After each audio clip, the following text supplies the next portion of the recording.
Jackson Radio Show.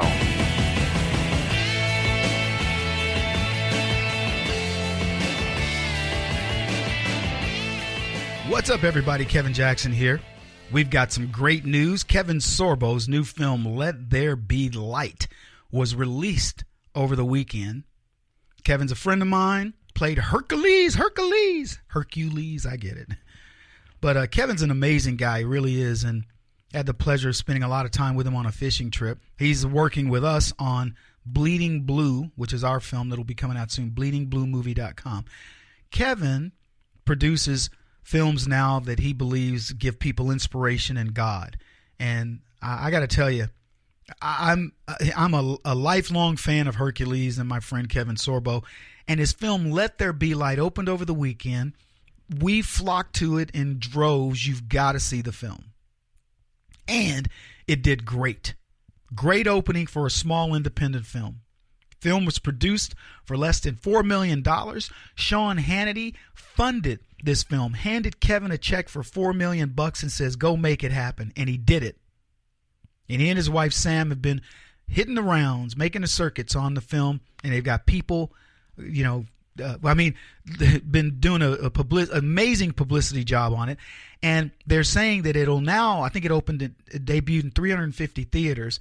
And now they think it's going to get wider expansion. It was sold out. Practically any theater you went to, that film was sold out. Love it. We hope the same thing happens for Bleeding Blue. Go to bleedingbluemovie.com. But it's not good news for Hollywood. We've been talking about the NFL and their ratings. We've been talking about the DNC and they can't raise any money. And guess what? Hollywood is suffering. Hard to believe that they're suffering. Given all the great news that's been coming out of Hollywood, right? You know why the people in Hollywood haven't outed more people on this Weinstein stuff? Because they know what would happen. If you knew every producer and director who was out there doing the casting couch, tango, I was going to say mango, the casting couch tango, you would be appalled. But more importantly than that, because we haven't been going to the films as much, more importantly than that, the left would be so mad that they would stop. The reason why you're not seeing people come out and go, there was that other director, Spielberg, he did it, and so did George Lucas. He wouldn't let me play a Wookiee unless I gave it up. They're not going to tell on each other because they know it would crater the industry. And you know what these people that make millions of dollars to play fake people on TV would do in movies? They would have no jobs. They would have to go get regular jobs. And you'd watch the salaries drop. That's what I'm secretly hoping in the NFL, is that suddenly these contracts, the NFL goes to these marquee players and say, nope, you're not getting that kind of a contract anymore. The way we can impact both of these industries, by the way. It's all entertainment, so you can call it what you want. But we can impact the entertainment industry by not going. And that's what you're doing.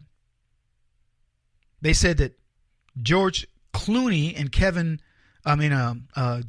Matt Damon's movie was a bust, a bomb. Here are some of the reviews. Oh my gosh, so here's what they said. Suburbicon is not shaping up to be the hit director George Clooney was hoping for. Critics are slamming the mystery thriller, which focuses on an idyllic suburban community rattled by a mafiesque invasion.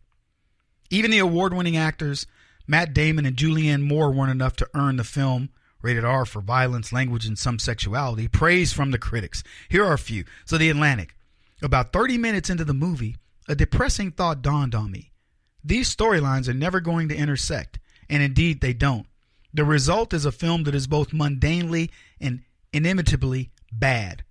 I would have said, about 30 minutes into the movie, it dawned on me, I can never get these 30 minutes back. Here's Newsday. A misguided mix of nasty comedy and civil rights drama. A racially charged drama complete with flaming Confederate flags should not be squeezed into the next farcical film war with bloody slapstick and zany camera work. It just goes to show you. You can't let these guys. It's like kids. It's like letting 5-year-olds, babysit each other, and you're going to run to the mall. That's exactly what filmmaking has become these days. That was Newsday, folks. Here's Rolling Stone.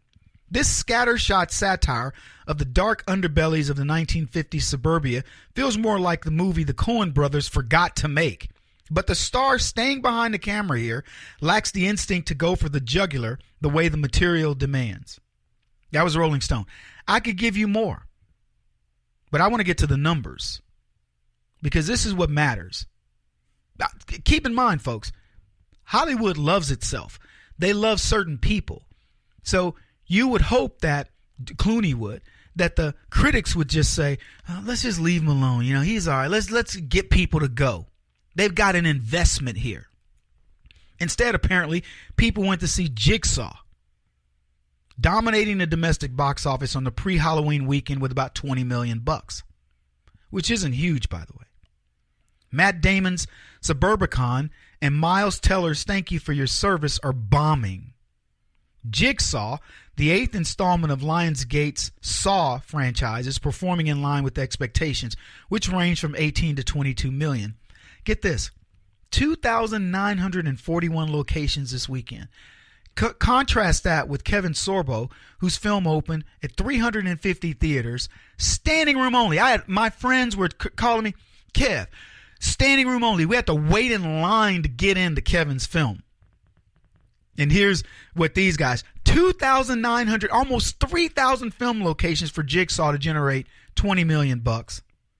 And the Clooney film, 2,300, almost 2,400 locations.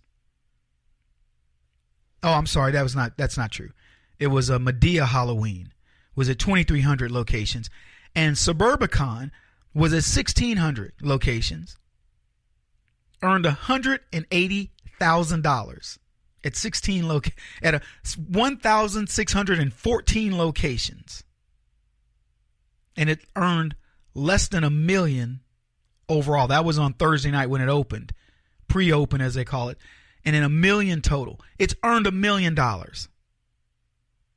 Now, this film, Suburbicon, was at the Venice Film Festival. And Paramount acquired the U.S. distribution rights for $10 million and financed the film with a group called Black Bear Financing. It earned a 28% share on Rotten Tomatoes. That means it's a very, very bad film. And it had a $25 million budget. Now, that's why I keep coming back to Kevin's film. Kevin Sorbo. Let There Be Light. $4 million this film to make it, to promote it, etc. Standing room only. And Hollywood thinks it's winning, folks. If anybody out there were to run a conservative entertainment group, I think we could rock it. I really do, and I hope I'm part of it one of these days. Kevin, congratulations. Let There Be Light, folks. Go see this film.